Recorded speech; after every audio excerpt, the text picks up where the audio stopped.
Câmara de Vereadores de Criciúma realiza audiência pública sobre retorno das aulas presenciais. Municípios do Extremo Sul definem dia para a volta das aulas presenciais na região. Governo do Estado pede que municípios intensifiquem vacinação contra o coronavírus. Governo federal anuncia compras de mais vacinas até abril. Em Criciúma, mudança no horário e restrições nos parques municipais. Comércio da região com horário estendido nesta sexta-feira. Senado aprova em segundo turno PEC emergencial. Cresce no país mercado de carros por assinatura. Casa Guido arrecada doações com carnê solidário. E ainda o que foi destaque nessa semana na nossa região. As notícias de Criciúma e do sul de Santa Catarina você confere a partir de agora. No ar pela TV Primavera, Informe Região.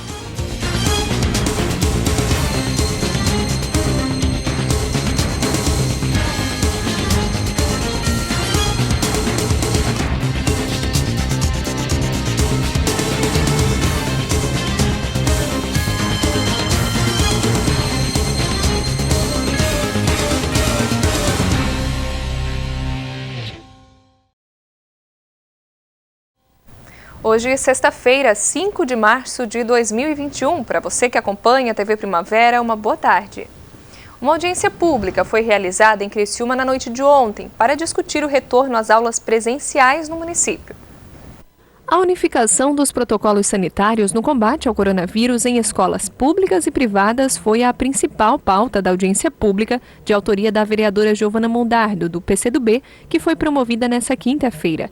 Realizada de forma online, a audiência contou com a participação de representantes da educação no município e estado.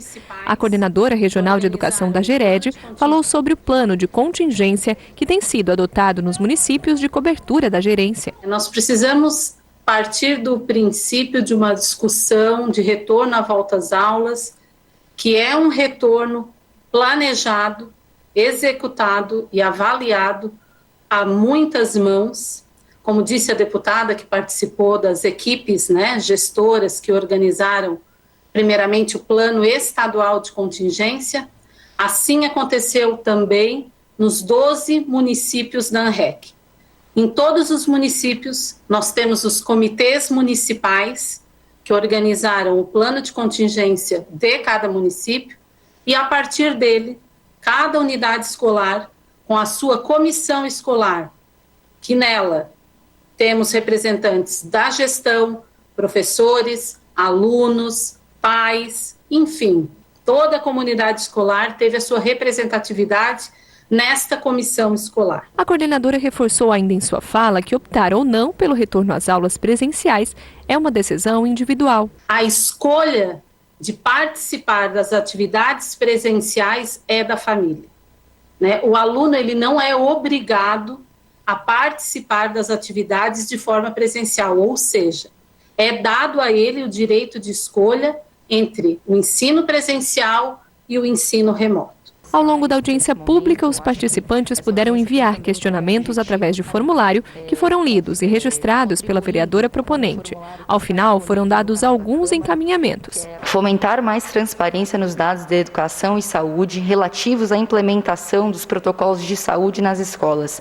Intensificar a fiscalização sobre transporte público e picos de saída e entrada de aula.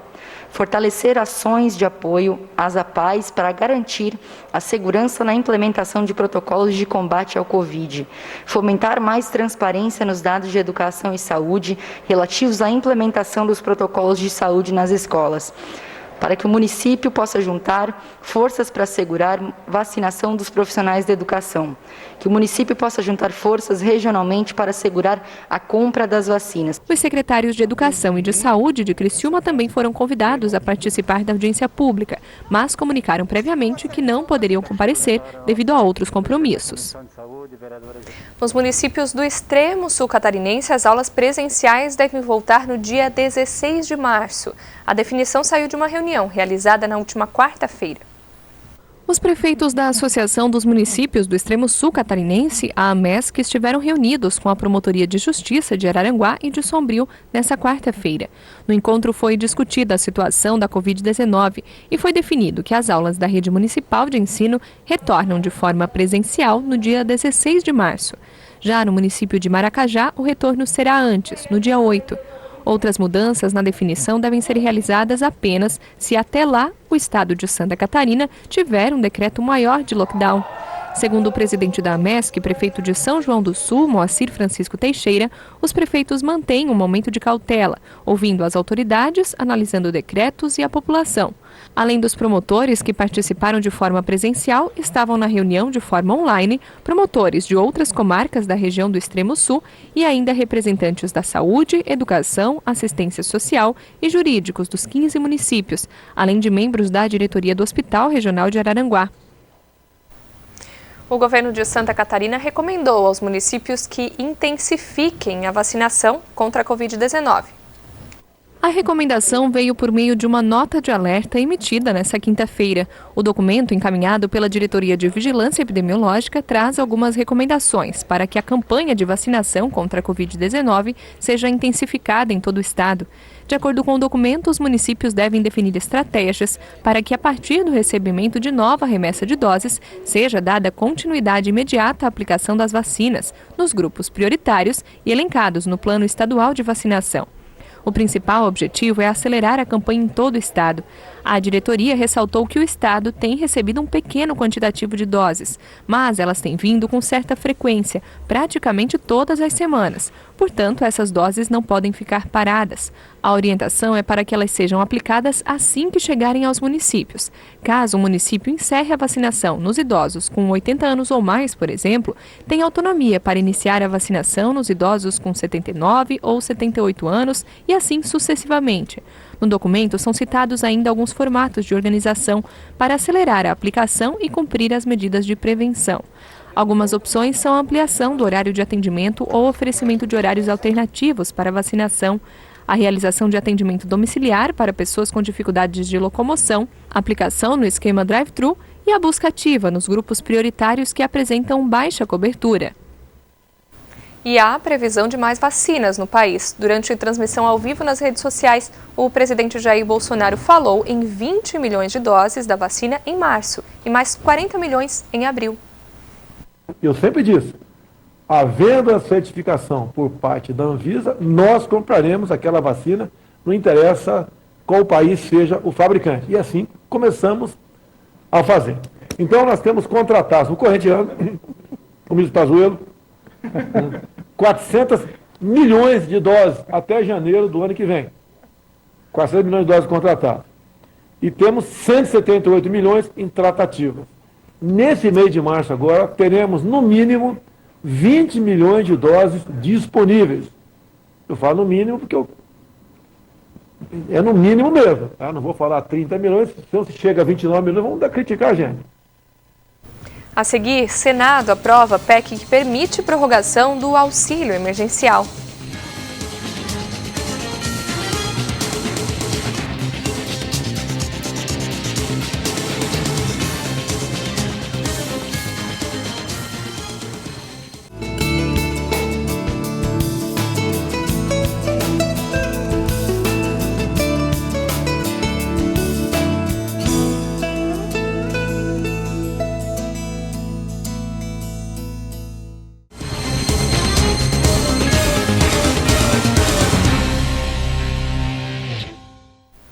Mudou o horário de funcionamento dos parques municipais em Criciúma. Confira. Passou a valer nesta quinta-feira uma nova medida restritiva anunciada pela Prefeitura de Criciúma em decreto publicado nesta semana e que altera o horário de funcionamento dos parques municipais da cidade e prevê restrições aos usuários. Agora, os parques funcionam das 5 horas da manhã até as 8 horas da noite, para atividades individuais e com proibição da utilização de playground, academias ao ar livre, assentos e quadras poliesportivas nos locais. A nova regra vale pelos próximos 15 dias. O decreto número 380/21 é o mesmo que determinou, pelo mesmo período, a suspensão dos jogos do Campeonato Catarinense na cidade, além de jogos do futebol amador, recreativos e a realização de esportes de contato. Essa medida foi seguida por outras cidades, como Chapecó e Tubarão, e levou ainda à suspensão do Campeonato Estadual em Santa Catarina. E hoje tem horário estendido no comércio da região. Quem tem as informações é a repórter Michele Veiga. E devido ao lockdown decretado para este final de semana, o comércio não essencial não pode abrir as portas. Portanto, nesta sexta-feira, o comércio de rua aqui de Criciúma resolveu ficar aberto até as 8 horas da noite. Não são 100% das lojas, algumas aderiram a essa movimentação que tem o apoio da CDL local. Outro município que também estende o horário do comércio nesta sexta-feira é o município de Sara, que, de acordo com a CDL, manterá as portas abertas até às 21 horas. De acordo com os lojistas participantes, essa é uma iniciativa a fim de amenizar os prejuízos com o fechamento das lojas. Com informações para o Informe Região, repórter Michele Veiga. Os senadores aprovaram nesta quinta-feira, em segundo turno, a PEC emergencial. O texto prevê 44 bilhões de reais fora do teto de gastos para pagamento do auxílio emergencial nesse ano e regras de contenção fiscal. Com a conclusão da apreciação pelo Senado, a PEC agora segue para a Câmara dos Deputados. O texto base foi aprovado em primeiro turno na noite desta quarta-feira e em segundo turno na manhã desta quinta. A agilidade na votação foi possível por um acordo que autorizou a quebra do intrínseco. Para a aprovação da PEC, é necessário um intervalo de 5 dias úteis, salvo ocasiões especiais. Apreciamos, deliberamos, votamos e aprovamos a proposta de emenda à Constituição número 186 de 2019, que é a PEC emergencial, que estabeleceu o protocolo fiscal necessário para a implantação do auxílio emergencial no Brasil. Foi uma votação de 2 turnos, aprovamos o primeiro turno ontem, o segundo turno hoje, foram rejeitados os destaques, manteve-se, portanto, o parecer do relator Márcio Bittar, a quem parabenizo pela condução do trabalho, pela capacidade de diálogo e de negociação política, contemporizando as diversas frentes de interesse em relação a essa PEC emergencial. O fato é que aquilo que nós nos comprometemos, desde o início da nossa gestão como presidente do Senado, de pautar a PEC emergencial e aprová-la como uma condição de um protocolo fiscal necessário para o auxílio emergencial, foi cumprida pelo Senado. Agora a PEC se dirige à Câmara dos Deputados para a sua apreciação. Na Câmara, para garantir agilidade na votação, a PEC emergencial vai direto ao plenário da Casa, já que ainda não houve a instalação das comissões. A discussão deve começar na terça-feira e a relatoria deve ficar com o deputado Daniel Freitas. Conforme conversa com os líderes, nós não temos unanimidade, mas temos uma maioria bastante significativa para a urgência do tema do auxílio. Quanto mais rápido nós votarmos e apreciarmos, lógico, com todas as opiniões que possam ser divergentes com relação a como vem o texto na questão do mérito, é importante que nós saibamos que ainda quando as comissões não estão instaladas, a gente possa abreviar o ritmo dessa PEC, que tem importantes posições aí do Pacto Federativo, da questão da PEC emergencial e que vai oportunizar o governo ter a sinalização para agora em março ainda pagar o auxílio emergencial, que é muito importante nesse momento. Para a semana que vem ou não? Para a semana que vem não é justo que a PEC saia hoje do Senado e a Câmara tenha que votar lá hoje ou amanhã sem discutir, não é? O Senado levou um tempo maior e os deputados e deputadas tendo conhecimento do texto, pelo menos dá para as lideranças e os partidos se posicionarem com relação ao mérito a partir da terça-feira, que é o que eu penso, sugeri aqui no Colégio de Líderes, todo dia para discussão e talvez a votação da admissibilidade e primeiro e segundo turno na quarta-feira numa possibilidade mínima de acordo do plenário. Na sessão do Senado desta quinta-feira, uma das principais discussões foi o pedido do Partido dos Trabalhadores para retirar do texto a previsão dos 44 bilhões de pagamento do auxílio emergencial. A ideia foi defendida, pois, segundo alguns senadores, estabelecer esse teto impede que o Congresso possa tentar aumentar o valor do auxílio quando a proposta chegar às casas de leis. Outros parlamentares defenderam que não prever o valor seria passar um cheque em branco para que o governo federal possa furar o teto. O relator, senador Márcio Bittar, defendeu que estabelecer o valor era necessário. O argumento foi vencedor. O destaque do PT foi rejeitado e, por 62 votos a favor e 14 contra, o texto base da PEC 186 de 2019 foi aprovado. A PEC emergencial dá margem fiscal para que o governo possa fazer o pagamento do auxílio emergencial, mas não cria o programa de fato. Para isso, o governo federal deve enviar ao Congresso Nacional uma medida provisória, pois esse tipo de dispositivo legal entra em vigor a partir da publicação e tem vigência por 120 dias. O texto deve prever o pagamento de 4 parcelas de R$ 250 a partir de março. A expectativa é que a medida provisória seja publicada assim que a PEC emergencial passar pela Câmara. Caso a medida provisória não seja aprovada no prazo máximo de 4 meses, ela perde a validade. Por outro lado, neste período, os parlamentares podem fazer alterações no texto. Mas para garantir que o pagamento do auxílio não descontrole os gastos dos entes federativos, uma série de medidas fiscais foram impostas. Caso as despesas obrigatórias cheguem a 95%, será necessário congelar concursos e investimentos. Especialistas avaliam que manter o teto de 44 bilhões para o auxílio foi positivo e que as contrapartidas fiscais impostas pela PEC são necessárias para socorrer os mais vulneráveis. Estima que 10 milhões de brasileiros vivem numa situação de insegurança alimentar, o que pode provocar uma situação grave de quebra da estabilidade social, já que essas pessoas estão literalmente passando fome, né? Então, a expectativa do mercado, a expectativa dos analistas é de que o auxílio seja aprovado, que isso não vá furar o teto, que o Bolsa Família não vai ser incluído como uma exceção ao teto e que esse processo vá se estender por mais um tempo, 4, 5 meses, na esperança de que a população seja vacinada e a gente controle os níveis de infecção da pandemia, né? E junto com essa medida que o Congresso vai tomar, existe uma série de gatilhos fiscais que impedem o aumento de gastos sobre a receita líquida, estabelecendo limites, né? Então não vai se poder fazer grandes investimentos, reajustar o salário dos servidores, fazer novos concursos, e isso vai valer também para estados e municípios, num grande esforço que o país vai ter que fazer para garantir pelo menos a sobrevivência imediata dessa população mais vulnerável, mais atingida, que certamente precisaria muito mais do que esses valores e por muito mais tempo, né? Mas as negociações estão em curso e estão apontando para isso. A seguir, Casa Guido realiza campanha para arrecadação de recursos para a instituição.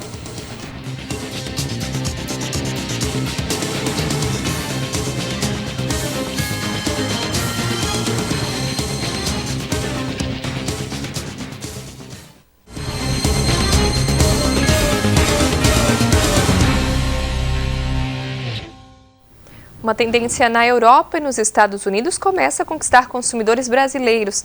É o aluguel de carros por assinatura. Esse serviço permite que o cliente alugue um veículo, pague um valor fixo por mês e que já inclui custos como manutenção, IPVA e até seguro. O Rafael tinha 2 carros próprios, até conhecer o serviço do carro por assinatura. Quando descobriu que para ele era muito mais vantajoso alugar um veículo, ele não pensou 2 vezes, vendeu os 2 e optou pelo aluguel.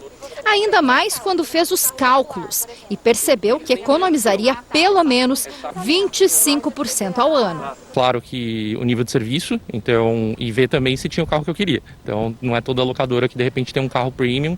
Eu fui atrás de uma locadora que tivesse carro premium, né, para fazer assinatura.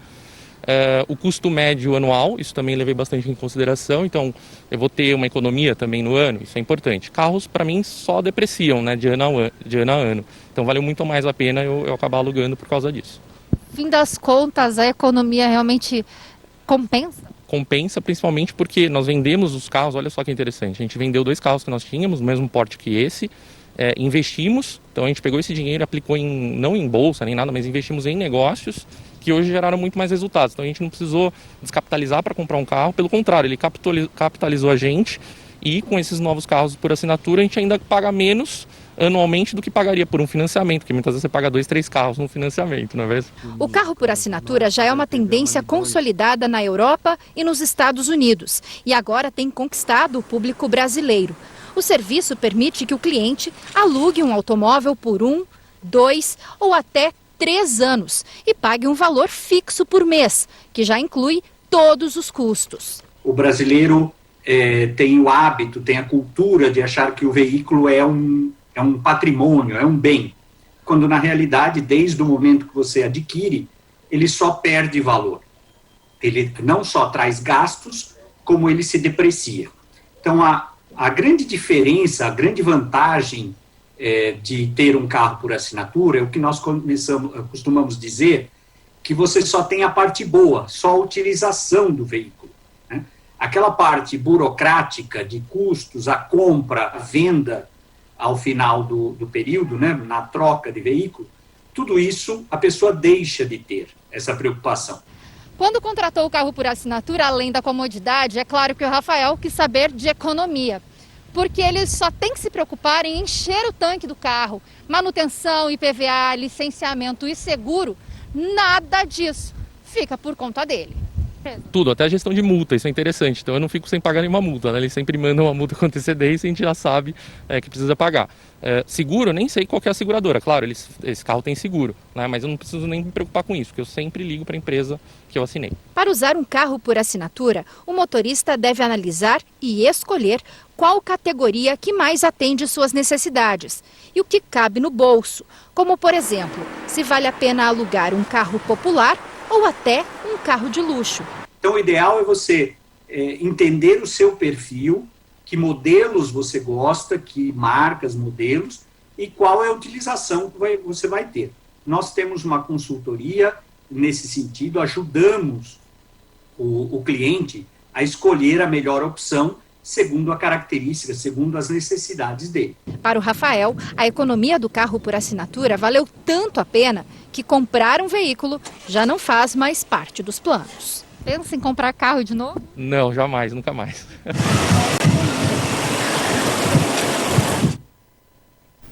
Que tal entrar para um time diferente? O time do bem da Casa Guido tem vagas. A repórter Michele Veiga mostra pra gente essa ação realizada pela entidade. E a Casa Guido está com uma nova campanha para arrecadar donativos durante o ano. É a campanha Time do Bem. Quem vai explicar para a gente é a Viviane Hoffman, ela que é da captação de recursos aqui da casa. Viviane, então o pessoal pode adquirir os boletos e pagá-los para estar ajudando, contribuindo mensalmente com as ações da casa, né? É isso mesmo, a gente disponibilizou um link na bio do Instagram da Casa Guido, estamos também compartilhando pelo WhatsApp, para que essa doação seja de uma forma bem tranquila, né? A pessoa mesmo acessa, preenche os seus dados, nome, endereço, CPF, e-mail, telefone, o valor que ela quer doar, por quanto tempo ela quer doar e como que ela quer receber esses boletos, se ela quer receber em casa, se ela quer receber por e-mail. E aí, para pagar esse boleto, é só colocar junto com as continhas do mês lá e no dia 10, no dia 20, o dia que ela quiser, ela paga no banco, no aplicativo, na casa lotérica, bem simples, bem tranquilo, bem objetivo e vai fazer parte do time do bem. E é claro, né, que é uma ação para ajudar nas contas do mês da casa que, devido à pandemia, tem cada vez dificultado mais, né, Vivi? Realmente, é justamente isso. Nós não temos um cenário favorável ainda para realizar os eventos. Quem conhece a Casa Guido sabe que a maior fonte de arrecadação era almoço beneficente, jantar beneficente, pedágio, bazar, que nós faríamos em março, não vamos fazer, porque o cenário não está propício. Então essa foi a forma que a gente encontrou, que a gente reinventou para estar mantendo o nosso caixa em dia, conseguindo novos doadores, gratos aos que já doam, mas convidando novas pessoas para fazer parte desse time. Hoje a Casa Guido está atendendo quantas crianças? Hoje nós estamos com 85 pacientes cadastrados em acompanhamento, em manutenção, recebendo os benefícios da casa, né? Lembrando que são 45 municípios atendidos, ANREC, AMESC e AMUREL, então são 85 pacientes cadastrados nesse momento. Então, você que pode aí fazer essa doação, essa contribuição, entre no Instagram da Casa Guido, o link está aparecendo aqui embaixo, para você poder aí acessar e fazer a sua contribuição. Só R$15 por mês já ajuda bastante. Se quiser contribuir com mais, fique à vontade. Com informações para o Informe Região, repórter Michele Veiga. Obrigada, Michele. Agora nós vamos conferir as notícias que foram destaque nessa semana aqui no Informe Região. Segunda-feira, Santa Catarina vive primeiro fim de semana de lockdown. É a nossa expectativa que traga sim resultado, por isso que a gente fez o decreto, a gente discutiu dessa forma. Estamos aumentando a fiscalização, porque não é por falta de regra que o estado de Santa Catarina está com dificuldades agora. Talvez seja também por falta de cumprimento da regra. Com a pandemia, muita coisa mudou sobre o ambiente corporativo e, em muitos casos, sobram dúvidas. A testagem, ela é o que a gente determina o ponto de retorno à atividade. Se deu resultado positivo, se mantém o afastamento. Se não deu resultado positivo, é o momento exato para o trabalhador retornar. O afastamento cessa imediatamente com a ciência dele de que ele não tem a Covid-19. Terça-feira, auxílio emergencial deve ser prorrogado pelo governo federal. O auxílio emergencial movimenta a economia local. Sim. Está quase tudo certo. Ontem eu reunião de 3 horas ontem à noite aqui. R$250 por 4 meses. Alguns reclamam muito pouco. Meu Deus do céu, alguém sabe quanto custa isso para todos vocês brasileiros? O aumento das vendas online e das lives durante a pandemia foi o que salvou a gente. Investir em rede social, investir em se inovar, fazer coisas diferentes, tender a cada vez mais trazer um público que a gente não tinha e que agora a gente tem. Quarta-feira, no Balneário Rincão, aulas são suspensas após profissional positivar para a Covid-19. A gente optou por fazer o fechamento do Arroio Rincão por uma semana, para que a gente garantisse que a gente conseguiria fazer essa sanitização em tempo, né, de toda a escola, da turma, da sala, para que os alunos voltassem em segurança. Sindicato da Educação de Santa Catarina pede na Justiça a suspensão de aulas presenciais. Nós estamos com ação para impugnar o decreto 1153, que mudou o decreto 1003, que permite aulas presenciais mesmo no grau gravíssimo de risco e grave também. Quinta-feira, Comissão de Obras da Câmara de Criciúma intermedia reunião com comerciantes do bairro São Luís. Há uma reivindicação deles para que os acessos que liguem às determinadas lojas, empresas, possam ser melhorados. E essa conversa foi muito produtiva. Federação Catarinense de Futebol suspende jogos do Campeonato Catarinense da Série A. É quase inacreditável que saiu uma tabela da Copa do Brasil hoje, que nós vamos levar jogadores com delegação de 30 pessoas para um lado, para o outro do país. O nosso país parou, gente. Não tem lugar nos hospitais. Os municípios de Chapecó, Criciúma, Tubarão e Florianópolis suspenderam as atividades esportivas e, por conta disso, a Federação Catarinense de Futebol também suspendeu a Série A para as próximas rodadas. O Informe Região vai ficando por aqui. Continue acompanhando a nossa programação e nos acompanhe também nas redes sociais. Nosso Facebook é o facebook.com/TV Primavera e no Instagram, @TV Primavera. Uma boa tarde para você e um bom final de semana.